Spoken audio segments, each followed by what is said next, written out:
Honey, go ahead. Hello everyone.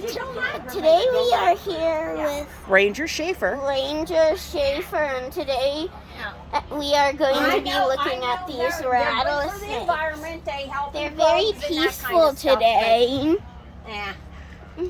Where were these caught, Ranger Sheaffer? So these snakes were caught by people who weren't permitted to have them legally, and they were held in captivity. They were seized by the Fish Commission.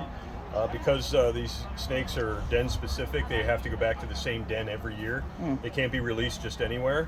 And because we didn't know the actual area where they were caught, they have to remain in captivity for the rest of their lives. So they were caught somewhere in Pennsylvania, with the exception of this one, which is a southern species.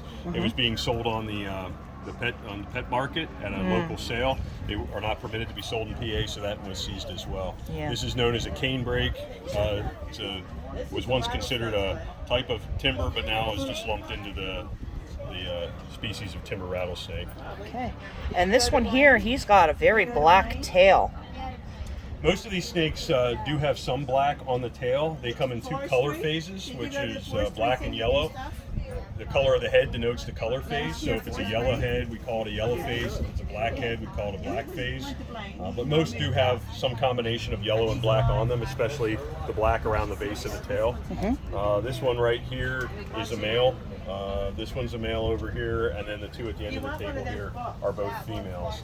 Okay. Everyone but the canebrake is something that you would find here locally. Here locally. Fantastic. Canebrakes are in Florida, right? Yes, they're a southern species. I'm not certain if they are in Florida, but I would guess that they are but they are a southern subspecies of the timber. Hey, Rick. I know they're sensing me right now, and they know I'm too big of a meal for them to eat. Yeah, we've actually had situations where somebody brought us a snake that was that had died, and it had a huge lump in its stomach or in the middle of the portion of the snake. And we opened it up, and it had an adult gray squirrel in it, which actually killed the snake by it was stretched out too far, and the claws ended up ripping the digestive tract of the snake. Oh, wow.